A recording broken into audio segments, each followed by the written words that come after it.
ኦ ጭራሽ ኮማንድ ፖስት የሆነ ቤት ነው የገጠመኝ እኮ። ምንድን ነው የምታወራው?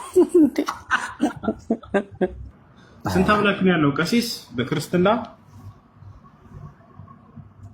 አንድ አምላክ። ያን አንድ አምላክ ድንግል ማርያም ጸንሰዋለች ወይንስ አልጸነሰችም? በተለየ አካሉ ወልድን ጸንሰዋለች ወይም ቃልን። አንድ አምላክ አለ ብለውናል አይደለ? አዎ። ያን አንድ አምላክ ማርያም ጸንሰዋለች ወይንስ አልጸነሰችም? ለይተህ ጠይቀኛ። ለምንድን ነው ለይቼ የምጠይቀው? ስለ አምላክ ነው እያወራሁኝ ያለሁት። አንድ አምላክ አለ ብለውኛል። ያ አምላክ እኮ እንደ ሙስሊም እኛ አይወርድም አይወል ምናምን አንልም። ልጅ ያለው ሰራጽ ያለው ልቡ አካል ያለው ቃሉ አካል ያለው እስትንፋሱ አካል ያለው ነው እያልን እኮ ነው። እሺ እንደዚህ ብሎ ያስተማረ ነብያት አለ? ነቢያት ይህ አልተገለጸላቸውም ወንድሜ። ነብያቶች አላስተማሩም፣ ግን ክርስቲያኖች ያውቃሉ። ይሄን ለምሳሌ ለአብርሃም በእንግዳ በሽማግሌ መልክ ሲገለጥለት አብርሃም በሚገባው ቋንቋ ነው እንጂ እግዚአብሔር ሙሉ በሙሉ ተገለጠ ብለን አይደለም እናስተምረው። ገባ አይደለም? ሰውን እንደ አርአያችን እንደ ምሳሌያችን እንፍጠር ሲል እዚህ ውስጥ አንድነትና ሶስትነት ታገኛለህ። ማን ናቸው እዛ ጋር?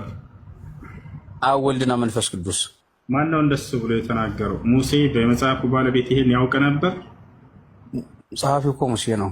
ኦሪት ዘፍጥረት ሙሴ ያውቅ ነበር። አብ ወልድ መንፈስ ቅዱስ ናቸው እዚህ ጋር እግዚአብሔር ብሎ ተናግሯል። ያውቅ ነበር። ይሄ ያውቃል፣ ግን ቢያውቅም እንደዚህ እንደ ሐዲስ ኪዳን እውቀት ግን አይደለም። ሊቃውንት ምን ይላል መሰለ? አብና ወልድ መንፈስ ቅዱስን ይኸውልህ በአካል አንድ በመለኮት ሶስት ሆነው አካላዊ ቃል ኢየሱስ ክርስቶስ ከድንግል ማርያም ከመወለዱ በፊት የአምላክ ራሱን ለወዳጆቹ ለነ አብርሃም እንዳልኩ ነበር ወይ ቀሲስ? ሙሴ የመጽሐፉ ባለቤት ታስወራም እንዴ ወንድሜ? እንዴ ሰው እያወራ እኮ በጠልቃ አይገባም። አሁን እኮ ዝም እያልኩህ ነው። ይኸው እያስቆምከኝ ነው እንዳትለኝ፣ እኔ ዝም እያልኩህ ነው። መች ዝም አልከኝ? ሳልጨርስ ገና ጥያቄውን መልሰው። ሙሴ የመጽሐፉ ባለቤት ኦሪት ዘፍጥረት ላይ እግዚአብሔር ሲባል ጊዜ በመለኮት አንድ በአካል ሶስት ናቸው፣ እነርሱም አብ ወልድ መንፈስ ቅዱስ ናቸው ብሎ ተናግሯል ወይ?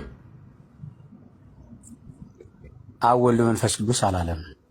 አመሰግናለሁ። እግዚአብሔር እኔ ለኃጢአታችሁ ስርየት የኢየሱስ ክርስቶስን ደም እፈልጋለሁ ብሎ የተናገረበት አንድ ቦታ አለ? የለም ወንድሜ።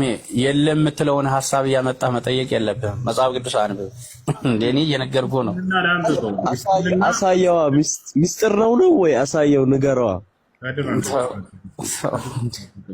እሺ እንደዛ ምን የለም። ሁለተኛ ምንድነው ያለው? አሁን ኢየሱስ ክርስቶስ የመጣበት ዓላማ ምንድነው? እስኪ ንገሩን። እስኪ ቀሲስ እኔ እናንተን ለማዳን ሰውን ለማዳን በአርአያውና በአምሳሉ የተፈጠረ ሰው በዲያብሎስ ቁጥጥር ስር ስለሆነ ሰውን የሚያድን ሌላ ስለሌለ አምላክ ሰው ሆነ። እሺ አምላክ ሰው ሆነ። ሰው ምንድነው? ከበደ አይደል? ይችላል። አምላክ ሰው መሆን ይችላል።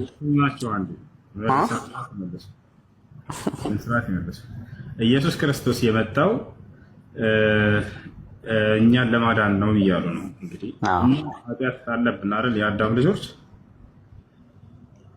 ነበረብን፣ አሁን የለብንም። በማን በኩል ነበር የነበረብን ኃጢአታችን? በአባታችን አዳም ነው። በአዳምና በሔዋን በአዳምና በሔዋን ምክንያት የመጣውን ኃጢአት ሊያስተሰርይ ነው የመጣው ኢየሱስ ክርስቶስ አይደለም? ያ ማለት ኃጢአት ልክ እንደ ደም እየተቀዳ ይመጣል ማለት ሳይሆን አዳም በሰራው በደል ከገነት እንድንባረር ሆንን ነው። ቅጣት ደረሰብን። እሺ ኢየሱስ ክርስቶስ ስለዚህ ስለ አዳም ኃጢአትና ስለሰራው ኃጢአት ጉዳይ ምናምን ተናግሯል መጽሐፍ ቅዱስ ላይ?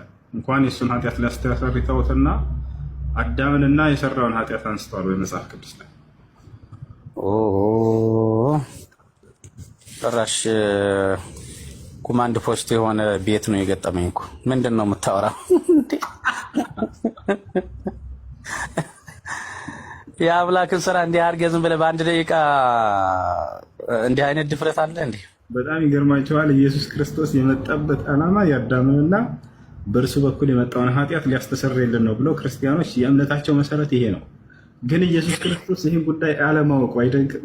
አዳም ብሎ ስሙን አላነሳም። አዲስ ኪዳን ላይ የአዳምን ኃጢአትንም አንዲትም ትንፍሽ አላነሳትም። ዝም ብሎ ሄዷል።